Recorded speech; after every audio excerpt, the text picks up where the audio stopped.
Sejak 1999, setiap tahun International Diabetes Federation atau IDF dan WHO menetapkan tanggal 14 November sebagai Hari Diabetes. Pada tahun 2007, Hari Diabetes resmi sebagai Hari Diabetes Sedunia dalam agenda PBB.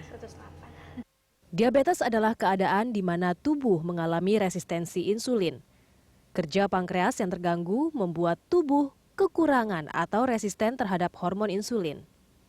Karenanya, gula darah tidak dapat berpindah ke dalam sel-sel tubuh.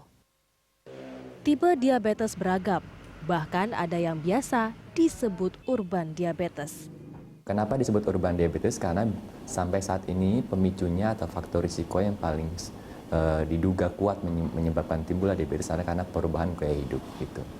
Jika kita bandingkan dengan orang-orang zaman dulu yang masih hidup di perkampungan, tingkat aktivitasnya masih tinggi, pola makannya masih sehat, angka kejadian diabetes itu sangat rendah gitu dibandingkan dengan kehidupan sekarang di perkotaan.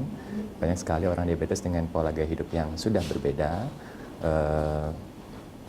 tingkat aktivitas sangat rendah, pola makannya sudah sesuai dengan gaya-gaya hidup di kota, sehingga menyebabkan angka diabetes tipe 2 ini sangat tinggi di perkotaan, maka disebut urban diabetes. Obat diabetes ada dua tipe. Ada bentuk obat yang bekerja dengan menambah jumlah insulin, antara lain dengan injeksi. Namun ada juga obat-obatan yang bersifat menurunkan resistensi insulin dalam tubuh. Biasanya, penderita diabetes yang parah juga harus mengonsumsi obat untuk penyakit komplikasinya. Komplikasi yang dapat timbul dari diabetes antara lain adalah penyakit jantung dan gagal ginjal. Karena itu, seperti kata pepatah, mencegah lebih baik daripada mengobati. Sebelum terkena diabetes, lebih baik menurunkan risiko diabetes. Pemirsa, kita kembali di Dialog Jurnal Siang. Tanggal 14 November lalu yang diperingati sebagai Hari Diabetes Internasional diharapkan bisa menjadi momentum bagi setiap orang untuk lebih sadar akan kesehatannya. Dan terkadang banyak orang tidak sadar mengidap diabetes. Jadi apa saja yang harus dilakukan bila sudah mengidap diabetes dan seperti apa pengobatan dan pencegahannya? Kini sudah bersama kami dokter spesialis penyakit dalam Johannes Purwoto dan sahabat peduli diabetes Olga Lydia. Selamat siang dok dan Mbak Olga.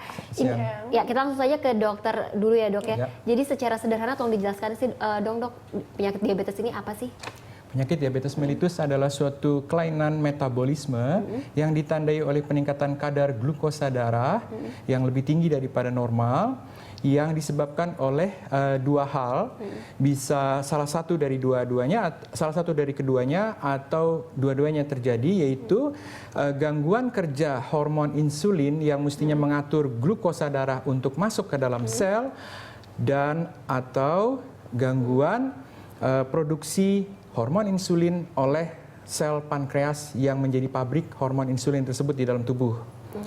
Salah satu terjadi akan menyebabkan peningkatan kadar gula darah. Apabila keduanya terjadi, akan terjadi peningkatan kadar gula darah yang menonjol dan terjadi diabetes mellitus. Ada yang tipe 1, ada yang tipe 2, ada yang tipe lain, dan ada yang gestasional. Tipe 1, tipe 2 itu apa dok? Apa aja? Jadi pada tipe 1 itu adalah yang disebabkan oleh kerusakan dari pabriknya, yaitu sel-sel di pankreas, sehingga tidak lagi memproduksi hormon insulin dalam jumlah yang cukup, sehingga tidak didapatkan hormon yang memadai untuk mengatur kadar glukosa darah di dalam tubuh. Sehingga kadar glukosa darah tinggi, sedangkan di dalam sel glukosa darah rendah. Oke. Ini tipe 1? Tipe 1. Kalau tipe 2-nya? Pada tipe 2, terjadi kerusakan pada reseptor dari hormon insulin. Jadi supaya hormon insulin bisa membuka pintu glukosa darah di dalam sel, sehingga glukosa bisa masuk dari pembuluh darah ke dalam masing-masing sel tubuh yang memerlukan, itu memerlukan interaksi antara hormon insulin dengan suatu molekul di permukaan daripada sel yang disebut dengan reseptor insulin. Kalau hormon insulinnya bagus, reseptor insulinnya juga bagus dan menerima, maka akan terjadi klop, sehingga terjadi pembukaan dari pintu glukosa di pintu sel, di dinding sel, sehingga glukosa masuk dari darah ke dalam sel, maka akan dipakai oleh tubuh untuk metabolisme. Jika terjadi kerusakan pada reseptor dari hormon insulin, maka pintu glukosa tidak terbuka, maka glukosa tidak bisa masuk ke dalam sel sehingga sel merasa lapar. Sebaliknya di dalam pembuluh darah terjadi peningkatan penumpukan glukosa darah yang tidak bisa masuk ke dalam sel. Kalau penyebabnya apa sih dok, agar kita terhindar gitu dari penyakit diabetes ini? Penyebab daripada diabetes mellitus yang tipe 2 itu disebut dengan multifaktorial atau beberapa faktor terjadi sekaligus. Yang terjadi adalah ada beberapa faktor risiko, biasanya dibagi dua, yaitu yang dapat dirubah dan yang tidak dapat dirubah. Yang tidak dapat dirubah adalah yang faktor genetik, faktor keturunan dari orang tua. Itu nggak bisa dirubah gitu tidak ya? dapat dirubah.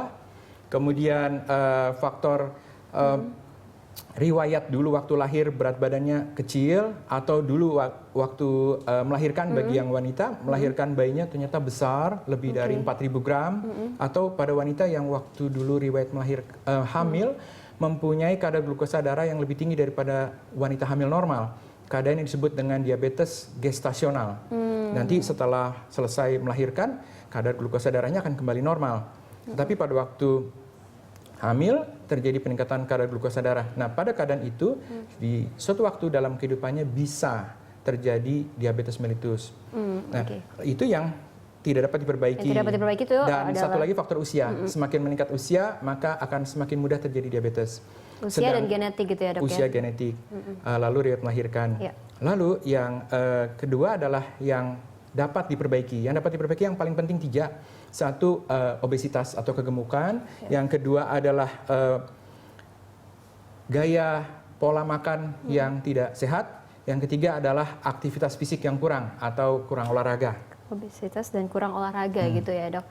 Oke, habis ini kita akan lanjutkan lagi dengan berbincang-bincang dengan Mbak Olga tentang pengalamannya begitu ya. Pemirsa Jurnal Siang, Dialog Jurnal Siang akan segera kembali.